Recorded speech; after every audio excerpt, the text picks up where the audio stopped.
Baik, Assalamualaikum warahmatullahi wabarakatuh. Sebelumnya, perkenalkan, nama saya Maya Agustin dengan NIM S1S1240067. Nah, pada video kali ini, saya akan melanjutkan penjelasan pada materi struktur data, yaitu linked list. Di sini saya lanjutkan di halaman 21, yang dimana sebelumnya saya sudah membuat video pada halaman 1 hingga halaman 20. Nah, pada halaman ini adalah double linked list. Pada bagian ini kita akan mempelajari double linked list. Sebelumnya itu kan kita sudah mengenal single linked list, yaitu struktur data yang setiap node-nya hanya memiliki satu pointer yang mengarah ke node, ya, ke node berikutnya. Walaupun sederhana, struktur ini memiliki beberapa keterbatasan. Salah satunya adalah ketika kita ingin menghapus sebuah node yang berada di tengah atau di bagian akhir list, pada kondisi tersebut kita harus mengetahui node sebelumnya terlebih dahulu agar hubungan antara node tetap terjaga. Karena single linked list tidak memiliki pointer ke node sebelumnya, proses tersebut kurang efisien dan seringkali membutuhkan proses penelusuran dari awal list, dari awal list. em, Seterusnya, eh, oleh karena itu digunakan double linked list. Nah, pada double linked list ini, setiap node memiliki dua buah pointer, yaitu pointer next yang yang menunjuk ke node berikutnya, dan pointer prev yang eh, menunjuk ke node sebelumnya. Dengan adanya dua arah hubungan ini, proses penyisipan maupun penghapusan node dapat dilakukan jauh lebih mudah. Nah, keuntungan lainnya adalah kita dapat melakukan traversal baik dari depan menuju belakang maupun dari belakang menuju depan. Hal ini sangat berguna pada banyak aplikasi, misalnya fitur Undo dan Redo pada aplikasi Microsoft Word. Nah, navigasi halaman, browser menggunakan tombol back dan forward ataupun implementasi the queue. Nah, sekarang kita akan melihat implementasi dari double linked list menggunakan Python.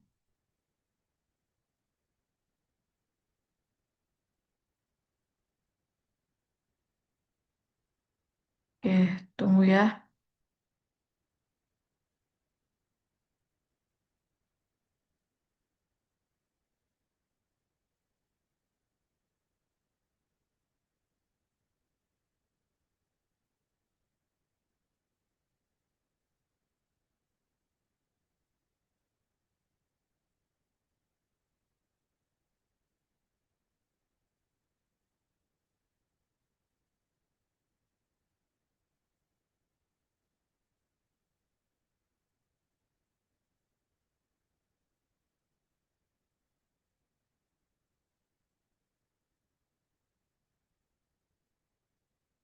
Kita di sini contoh implementasi sederhana double linked list menggunakan Python.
Sebenarnya kamu ini.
Baik, eh, di sini output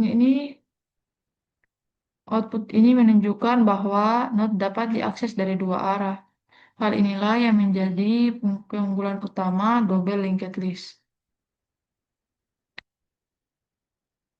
Kita lanjut, ke slide 22. Nah, selanjutnya kita membahas konsep yang cukup penting pada double linked list yaitu sentinel node. Ya, ya, sentinel node. Sentinel merupakan node khusus yang tidak digunakan untuk menyimpan data pengguna. Biasanya terdapat dua sentinel, yaitu header di bagian depan dan trailer di bagian belakang. Ya. Nah, mengapa sentinel digunakan? Jawabannya adalah agar proses penyisipan maupun penghapusan node menjadi lebih sederhana. Tanpa sentinel, programmer harus membuat banyak kondisi khusus. Misalnya, apakah node yang dihapus adalah node pertama? Ya,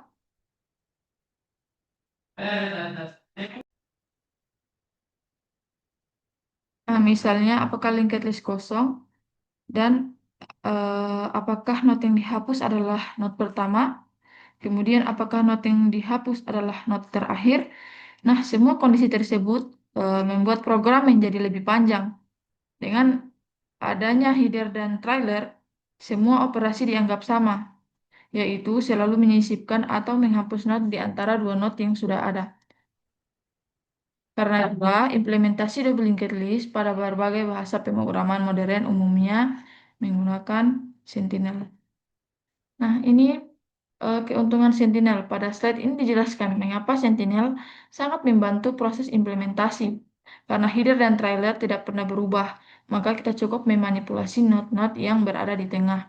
Akibatnya, proses insert maupun delete memiliki algoritma yang sama.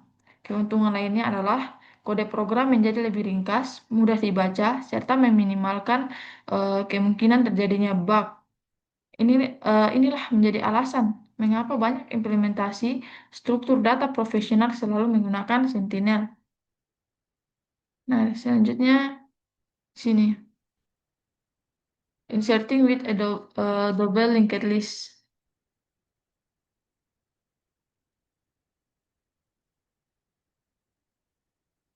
Nah, di sini misalnya kita memiliki linked list ABC, kemudian kita ingin menyisipkan node baru bernama X di antara A dan B. Pada double linked list terdapat beberapa pointer yang harus diperbarui. Node X harus menuju ke B menggunakan X, node X yang harus menuju ke A menggunakan pref, kemudian node A mengubah next menuju X. Sedangkan node B mengubah pref menuju X. Walaupun terlihat cukup banyak pointer yang berubah, seluruh proses tersebut tetap dilakukan dalam waktu dalam waktu em, konstan atau O1 selama kita sudah mengetahui posisi node yang disisipkan. Selanjutnya ini adalah deleting a node in the double linked list, menghapus node. Nah, di sini adalah proses penghapusan node. Misalnya kita ingin menghapus node B, pointer next milik node sebelumnya langsung diarahkan ke node setelah B. Kemudian pointer pref milik node setelah B diarahkan kembali ke node sebelumnya. Nah, setelah kedua pointer diperbarui, eh, node B sudah tidak memiliki hubungan lagi dengan linked list, sehingga dapat dihapus oleh sistem. Next. Basic implementation of a double linked list. Pada bagian ini perlihatkan implementasi dasar kelas double linked list menggunakan Python. Di dalam implementasi ini, terdapat kelas node yang menyimpan data, pointer previous, serta pointer next. Kemudian, terdapat beberapa fungsi utama seperti proses penyisipan node, penghapusan node, dan penghubungan antar node. Inti dari implementasi ini sebenarnya adalah memastikan bahwa setiap kali ada perubahan data, seluruh pointer tetap saling terhubung dengan benar. Nah, apabila salah eh, apabila salah satu pointer tidak diperbarui, maka struktur linked list dapat rusak dan menyebabkan data tidak dapat diakses lagi. Oleh karena itu, programmer harus sangat teliti ketika mengimplementasikan double linked list. Kita ke slide selanjutnya, yaitu implementing Deque with double linked list. Ini adalah implementasi Deque. Nah, pada bagian ini saya bisa jelaskan bahwa DQ merupakan singkatan dari double ended queue. Berbeda dengan queue biasa yang hanya dapat menambah data di belakang dan menghapus data di depan, pada queue kita dapat melakukan penambahan maupun penghapusan data dari kedua sisi. Inilah alasan mengapa double linked list sangat cocok digunakan sebagai dasar implementasi DQ. Karena memiliki pointer ke depan dan ke belakang, maka seluruh operasi tersebut dapat dilakukan dalam waktu 01.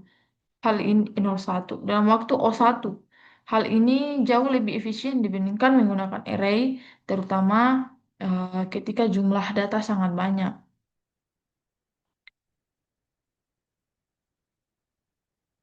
Oke,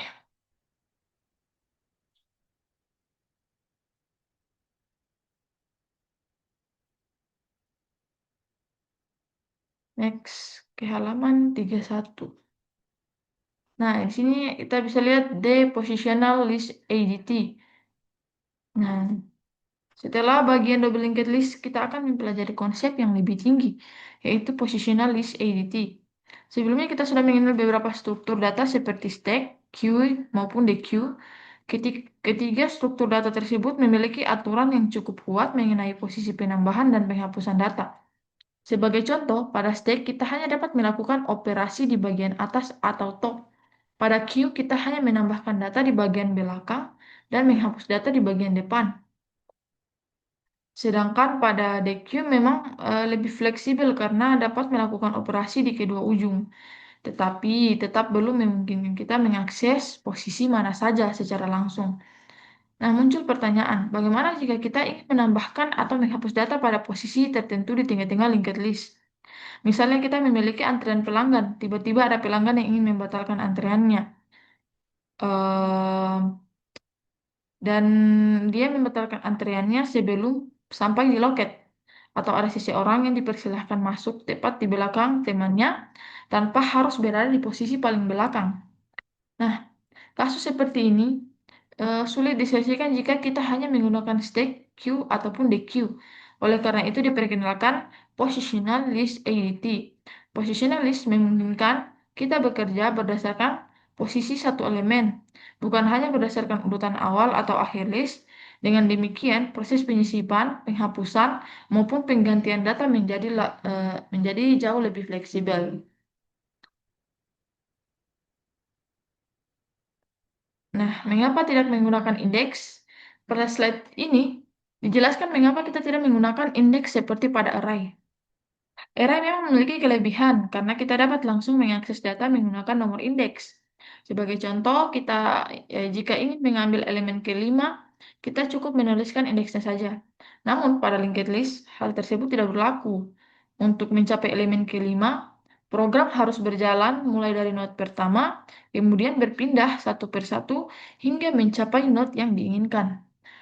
Artinya, waktu akses bergantung pada posisi node tersebut. Selain itu, menggunakan indeks juga kurang fleksibel. Misalnya terdapat seseorang yang berada di urutan ke-10 dalam antrean. Ketika ada orang baru masuk di depan antrean, otomatis semua indeks setelahnya berubah. Posisi orang tersebut tidak lagi berada di urutan ke-10 karena eh, alasan ini positionalist tidak menggunakan indeks, melainkan menggunakan objek position.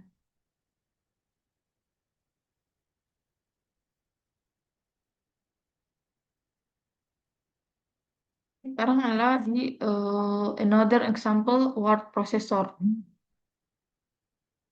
Contoh penggunaan positional list yang sangat dekat dengan kehidupan sehari-hari adalah aplikasi pengelolaan kata seperti Microsoft Word.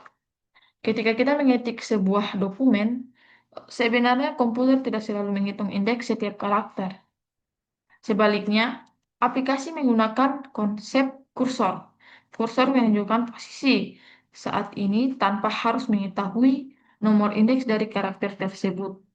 Misalnya kita ingin menghapus huruf tepat di depan kursor, maka program cukup mengetahui posisi kursor saat ini.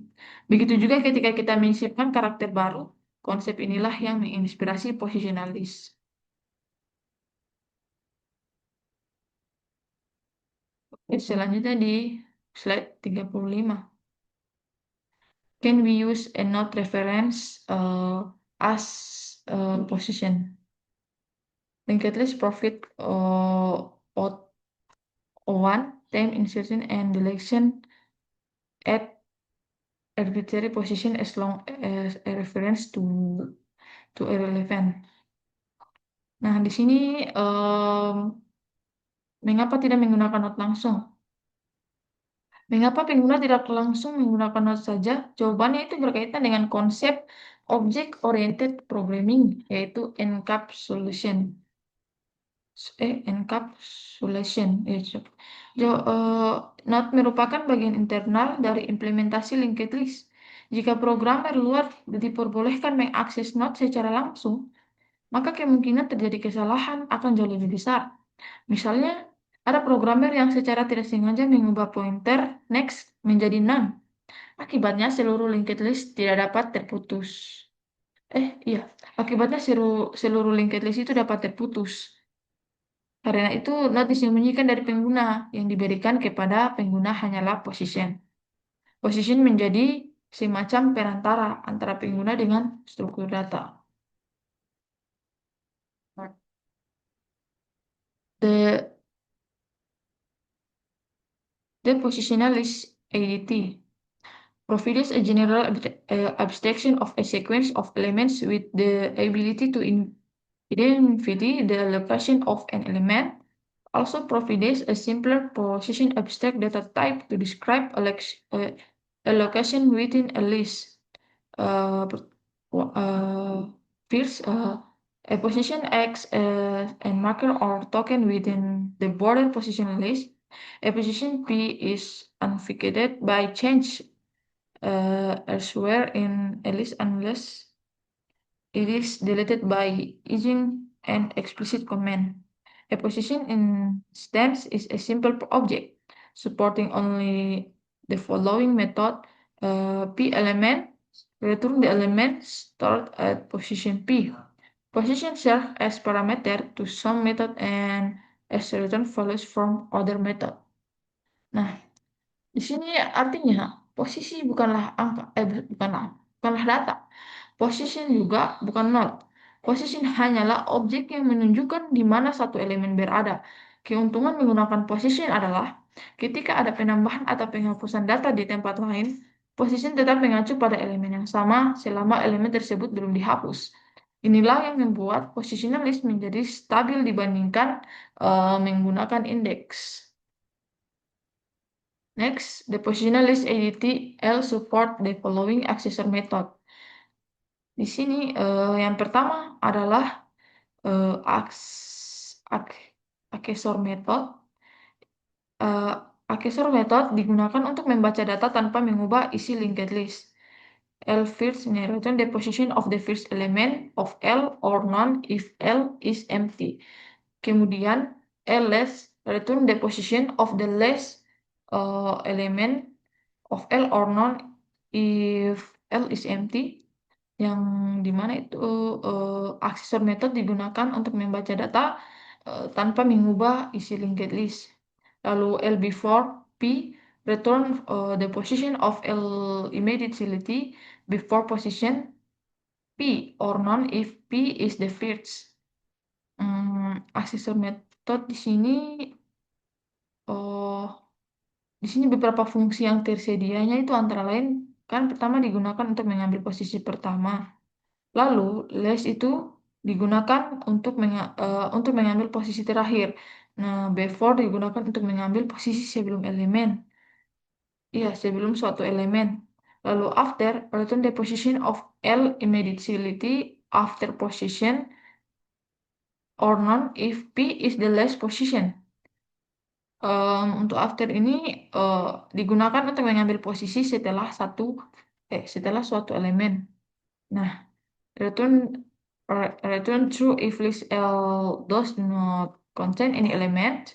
Return the number of element in the list. Return a forward iterator for the elements of the list. Kemudian terdapat fungsi isEmpty untuk memeriksa apakah linked list kosong dan len untuk mengetahui jumlah elemen. Seluruh fungsi tersebut hanya membaca data tanpa mengubah isi linked list. Selanjutnya, yaitu the positional list ADT also include the following update method. Nah, di sini bisa kita lihat insert a new element E at the front of L, returning the position of the new element. Lalu L add less.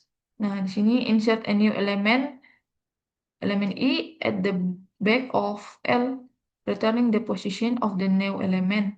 Lalu untuk yang ini, insert a new element edges before position P and L, returning the position the new element. Nah, di sini misalnya id first digunakan untuk menambah data di awal, id last itu digunakan untuk menambah data di akhir.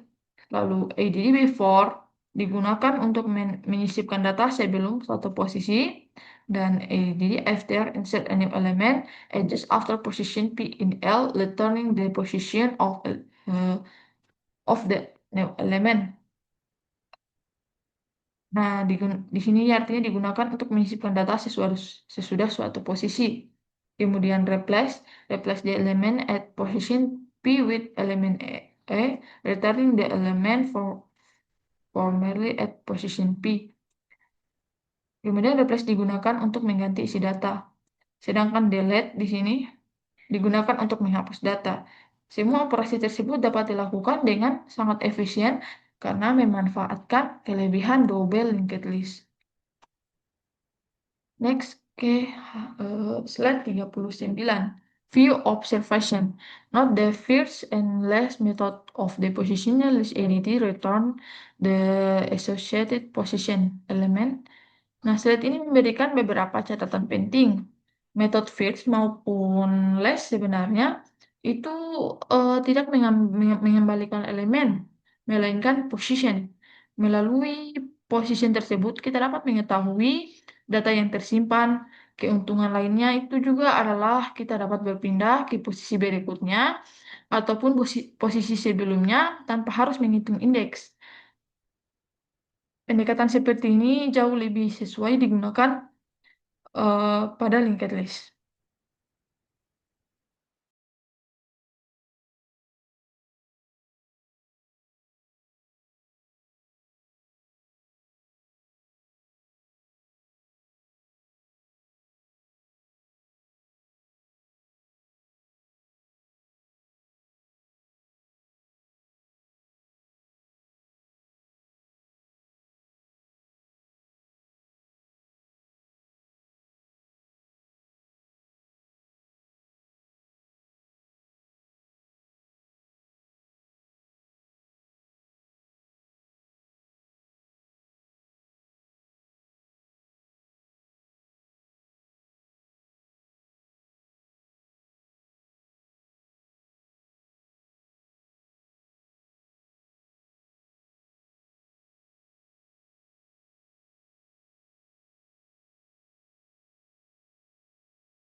Baik, kita di slide 40, yaitu ini adalah contoh operasinya. Slide ini memperlihatkan contoh beberapa operasi yang dilakukan pada positional list. Misalnya linked list masih kosong, kemudian dilakukan add fields, selanjutnya add less, kemudian add after, lalu delete. Urutan perubahan tersebut memperlihatkan bagaimana posisi suatu elemen tetap dapat dilacak walaupun isi linked list berubah-ubah.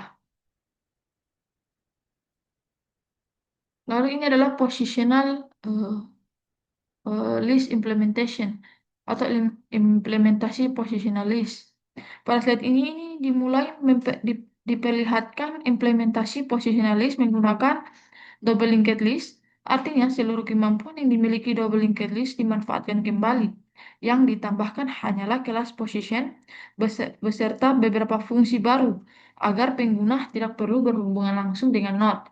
Dengan demikian, implementasi menjadi lebih aman, lebih rapi, serta mengikuti prinsip object-oriented programming. Untuk codingannya sebentar langsung ya, nggak sekarang. Saya selesaikan slide. Lalu ya, validasi position. Sebelum suatu position digunakan, program harus memastikan bahwa position tersebut benar-benar masih valid. Mengapa hal ini penting? Karena bisa saja position berasal dari linked list yang berbeda, atau position tersebut sebenarnya sudah dihapus. Jika kondisi tersebut tidak diperiksa, maka program dapat mengalami error. Oleh sebab itu, implementasi positional list selalu melakukan proses validasi terlebih dahulu sebelum menjalankan operasi apapun. Lalu ada ini di sini access and update method. Pada bagian ini, seluruh fungsi yang sebelumnya kita bahas mulai diimplementasikan. Walaupun jumlah fungsi cukup banyak, sebenarnya semuanya menggunakan konsep yang sama, yaitu memanfaatkan kemampuan double linked list dalam melakukan penyisipan dan penghapusan node secara efisien. Yang membedakan hanyalah posisi tempat operasi tersebut dilakukan. Dengan adanya position sebagai petunjuk lokasi, seluruh proses menjadi lebih fleksibel sekaligus tetap aman.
Astaga, dari tadi saya nyalakan. Oh, Akbar. Ah, saya mulai ulang dari slide 50 ya. Enggak. Mulai dari slide 49. Karena, karena tadi saya lupa menyalakan mikrofonnya. Astaga. Selanjutnya kita mempelajari teknik yang disebut move to front heuristic.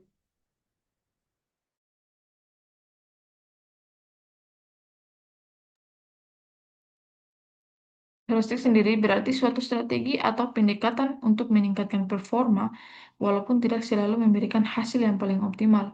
Konsep move to front cukup sederhana. Setiap kali suatu data diakses, data tersebut langsung dipindahkan ke posisi paling depan. Karena berdasarkan penelitian, data yang baru saja digunakan biasanya akan digunakan kembali dalam waktu dekat. Nah, fenomena ini dikenal dengan istilah locality of reference. Ah, slide 50. Nah, pada metode favorit list biasa, proses pencarian dapat menjadi cukup lama ketika data yang dicari berada paling bagian belakang. Sedangkan dengan menggunakan move to front heuristic, data yang sering digunakan akan selalu berada di depan. Akibatnya, waktu pencarian rata-rata menjadi lebih cepat. Namun, perlu diingat bahwa strategi ini tidak selalu menjadi solusi terbaik. Pada saat kondisi tertentu, justru dapat menghasilkan urutan data yang kurang optimal. Selanjutnya, pada pada slide 52, yaitu move to front. Walaupun move to front dapat mempercepat proses pencarian, terdapat beberapa konsekuensi karena setiap data yang diakses langsung dipindahkan ke depan, maka daftar tidak lagi terurut berdasarkan jumlah akses. Nah, akibatnya, ketika kita ingin menampilkan 5 data yang paling populer, sistem harus melakukan pencarian kembali. Artinya terdapat pertukaran antara kecepatan proses akses dengan kecepatan proses stop key.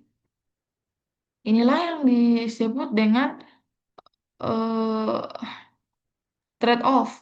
Dalam ilmu struktur data, seringkali kita tidak dapat memperoleh semua keuntungan sekaligus. Biasanya kita harus memilih mana operasi yang ingin diprioritaskan. Lalu pada modifikasi implementasi. Pada slide ini dijelaskan bahwa implementasi em, favorit list mengalami sedikit perubahan agar dapat mendukung move to front heuristic. Metode move up dimodifikasi sehingga setiap data yang diakses langsung berpindah ke posisi paling depan. Sedangkan ketika pengguna ingin melihat data yang paling populer, sistem akan melakukan proses pengurutan terlebih dahulu. Dengan demikian, kedua kebutuhan tersebut tetap dapat dipenuhi. Pada slide 54, kita bisa lihat link based versus array based sequence. Advantage of array based sequence, array profit or one time access to an element based on an integer index in construct linked list provides of key time to access kth element or on key time. Oh ya. Or on key time if traversing backward in a double linked list. Operation with equivalent asymptotic bonds typically run a constant factor more efficiently with an array-based structure versus a linked structure. Array-based representation typically use professionally less memory than linked structure. Array-based container needs space only for element with linked list memori kemudian mau lewat ya.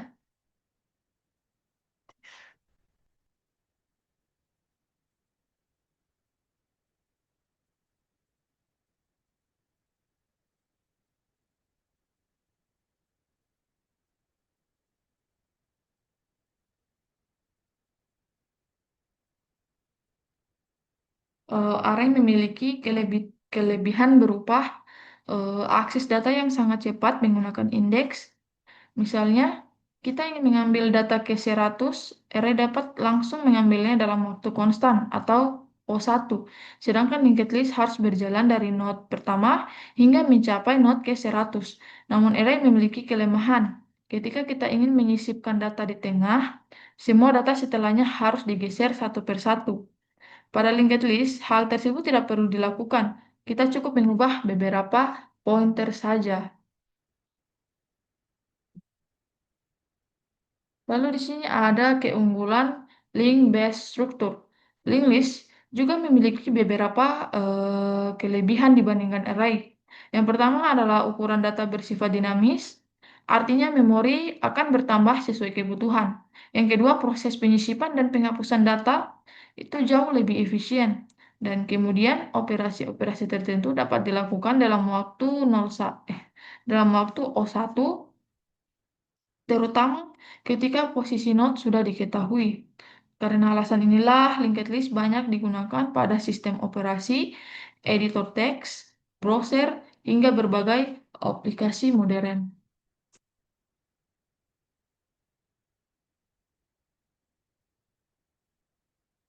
Nah, sini adalah kesimpulannya. We cover the following topic in this lecture. Sebagai penutup, kita simpulkan materi yang telah dipelajari pada pertemuan ini. Pertama, kita mempelajari alasan mengapa linked list dikembangkan sebagai alternatif dari array. Kemudian kita membahas berbagai jenis linked list, yaitu single linked list, circular linked list, dan double linked list. Selanjutnya, kita mempelajari implementasi DQ menggunakan double linked list. Setelah itu kita mengenal positional list ADT yang memungkinkan kita mengakses suatu elemen berdasarkan posisinya, bukan berdasarkan indeks. Kita juga membahas studi kasus favorite list serta move to front heuristic yang digunakan untuk meningkatkan efisiensi pencarian data yang sering diakses. Dan terakhir, kita membandingkan kelebihan dan kekurangan antara linked list dan array sehingga kita dapat menentukan struktur data yang paling sesuai untuk setiap permasalahan. Dengan memahami materi ini, kita tidak hanya mengetahui cara linked list, tetapi juga memahami kapan struktur data ini lebih tepat digunakan dibandingkan struktur data lainnya. Demikian penjelasan mengenai materi linked list. Semoga penjelasan ini dapat membantu memahami konsep dasar, implementasi, serta penerapan linked list dalam berbagai kasus nyata. Terima kasih.